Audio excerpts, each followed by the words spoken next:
El apóstol Pablo escribe la carta a los filipenses y en esa carta, en el capítulo 2 y en el versículo 5, dice estas palabras: haya en vosotros el mismo sentir que hubo también en Cristo Jesús. Hablar de mayordomía, hablar de el tiempo y hablar de los recursos financieros es un conflicto para muchas personas. Para mí el primero. Es un tema que no es excesivamente grato. Dice el autor del Quijote, Cervantes, que un día Don Quijote se metió con una institución eclesial y Sancho le dijo: mira el problema que vamos a tener. Y Don Quijote le respondió: ay, Sancho amigo, con la iglesia hemos topado. Cuando tú hablas de un tema de mayordomía, casi siempre tienes un problema al final. Hoy he hablado de matrimonio y los matrimonios se han marchado, no quieren saber más. Voy a hablar de ministerio de mayordomía en cuanto a la administración del tiempo, y mañana ya no vamos a tener conferencia porque el tema de la administración del dinero va a ser todavía más complicado y más problemático. Ahora, volviendo a la seriedad que conlleva el tema, quiero deciros también que voy a ser más breve en esta ocasión, por supuesto, que en el tema anterior.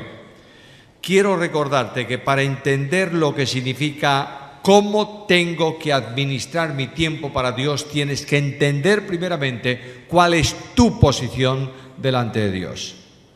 Cuando hablamos de salvación, estamos hablando de una obra divina. Dios es el que salva. Dios es el que planificó la salvación.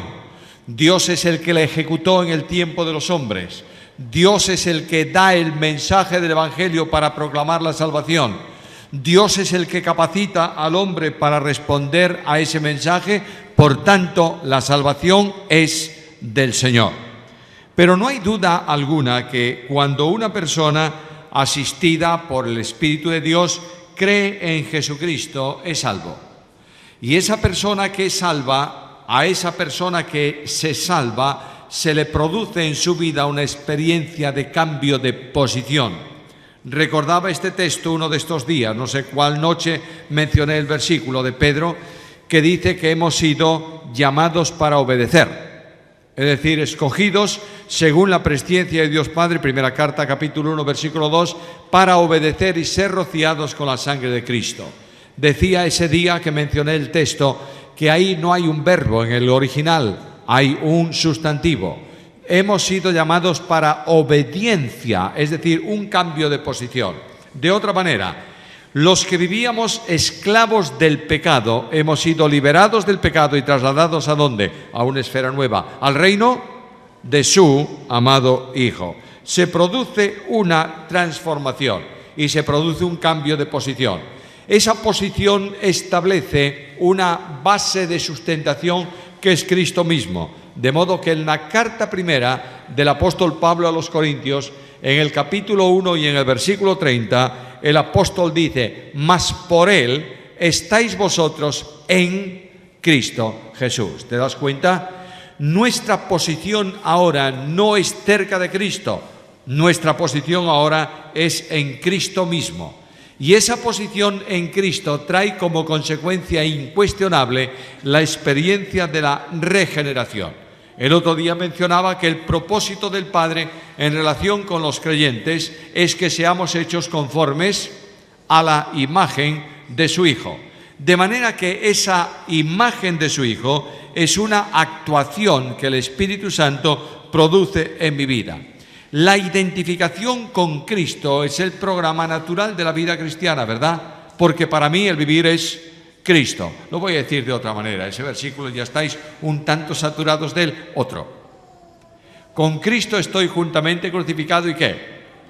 Ya no vivo yo, mas vive Cristo en mí. Lo que ahora vivo en la carne, lo vivo en la fe del Hijo de Dios, el cual me amó y se entregó a sí mismo por mí. Ahora, ¿se ha cambiado de posición? Sí. ¿Para obediencia? Sí. ¿Estoy contento? Contento. ¿Estoy seguro? Estoy seguro. ¿Estoy confiado? Estoy confiado. Pero, ese cambio de posición en Cristo trae como consecuencia una sujeción de servicio delante de Dios. Abre la carta a los Romanos, capítulo 6, versículo 18. Epístola a los Romanos, capítulo 6, versículo 18. Vamos a leer el versículo 17 también. Pero gracias a Dios, que aunque erais, ¿qué? Esclavos del pecado, siervos del pecado, no podías moverte de esa situación, estabas encadenado al pecado por tu propia condición natural, ¿verdad? Muy bien, erais siervos del pecado, habéis obedecido de corazón a aquella forma de doctrina a la que fuisteis entregados, y ahora mira la consecuencia, y libertados del pecado, vinisteis a ser siervos de la justicia. No hay opción. No puedo hablar de salvación si no hablo de servicio. ¿Notas esto? El apóstol escribe la carta a los tesalonicenses, capítulo 1, versículo 9, dice que todos dan testimonio de ¿qué? De cómo os convertisteis de los ídolos a Dios, ¿para qué? Para servir al Dios vivo y verdadero y esperar a su Hijo de los cielos. Ahora el apóstol resume esa situación del creyente, versículo 22. Mas ahora que habéis sido libertados del pecado y hechos siervos de Dios, tenéis por vuestro fruto la santificación y como fin la vida eterna. El creyente es hecho siervo de Dios. El propósito de liberación que Cristo hace en la vida de aquel que era esclavo del pecado es una libertad para que pueda servir a Dios.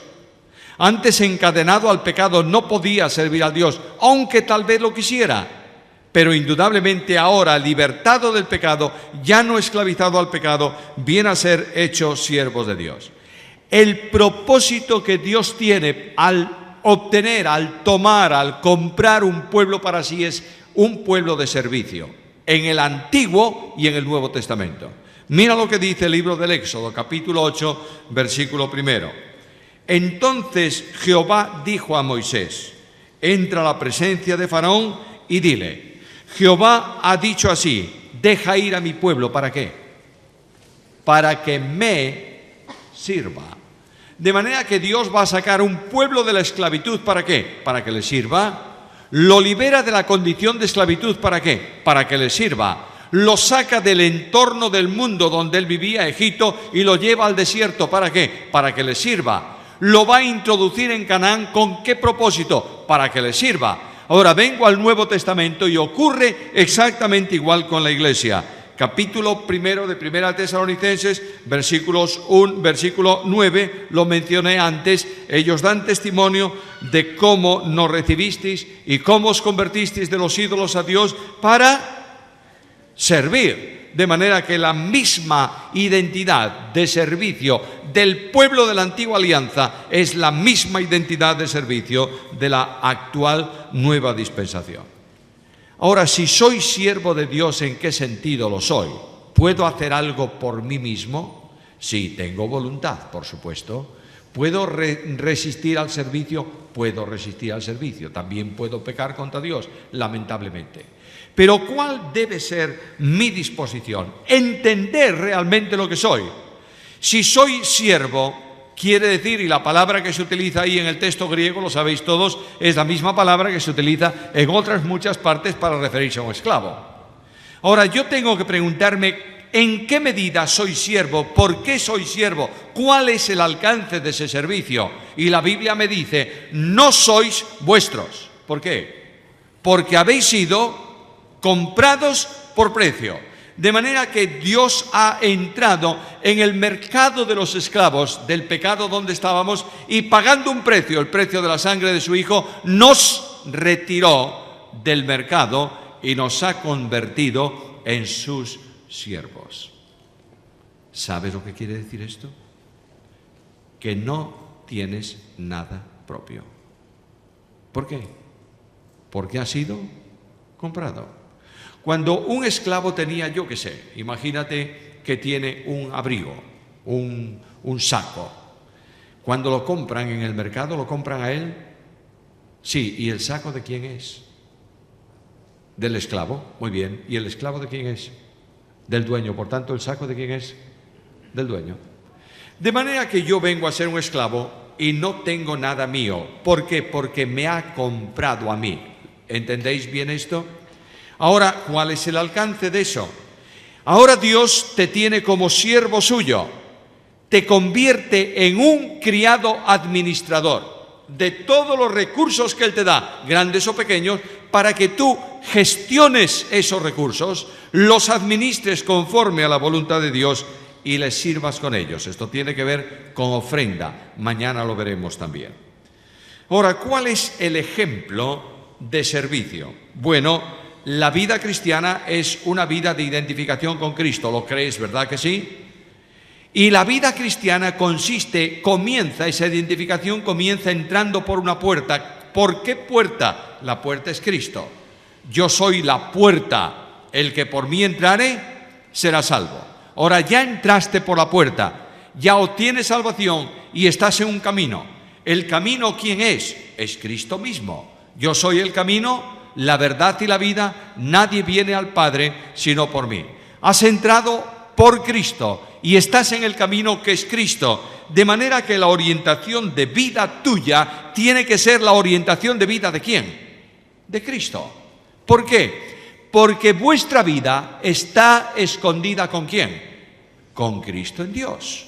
Luego la vida tuya tiene que tener una orientación celestial, naturalmente, y además de una orientación celestial, tienes en tu mente una conversión mental. Nosotros tenemos la mente ¿de quién? La mente de Cristo para pensar como Cristo. Yo quiero preguntarme cuál era el elemento del pensamiento de Jesús tocante al servicio del siervo de Dios. Mañana, si Dios quiere, voy a tocar para el segundo tema el ejemplo de entrega absoluta de Jesucristo en Filipenses capítulo 2. Pero esta noche solamente quiero mencionarte algo.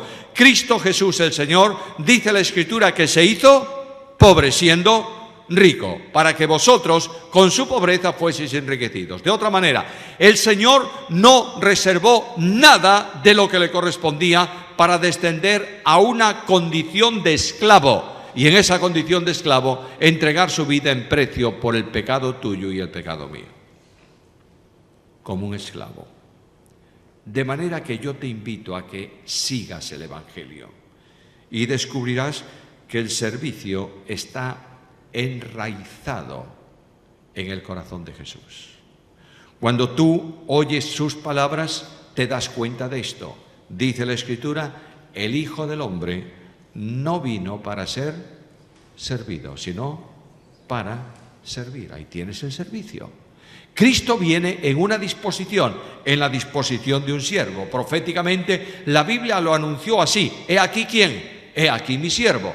Y Él en esa condición como hombre asume el servicio y dice que Él no viene para ser servido, sino para servir y dar su vida en rescate por muchos. Marcos capítulo 20, versículo 28. Pero hay algo más. La fidelidad al que le envía como siervo es absoluta. De manera que tú escuchas al Señor en Juan 8:50 estas palabras. Yo no busco mi gloria, sino la gloria ¿de quién? Del que me envió. Ahora, el Señor que tiene en su alma el servicio enraizado, que busca en el servicio una fidelidad absoluta, busca también una lealtad total. Leo 2 versículos. Dice la Escritura, Juan 15:10, si guardáis mis mandamientos, permaneceréis en mi amor, así como yo he guardado los mandamientos de mi Padre y pertenezco en su amor. ¿Qué significa en ese versículo? Que el Señor viene para cumplir la voluntad del que le envía en su condición ¿de qué? En su condición de siervo. Otro texto, le dijo Jesús, cuando hayáis levantado al Hijo del Hombre, entonces conoceréis que yo soy. Y nada hago por mí mismo, sino que según me enseñó el Padre, así hablo, porque el que me envió conmigo está. No me ha dejado solo el Padre, porque yo hago siempre lo que le agrada. ¿Notas esto? El servicio no está solo enraizado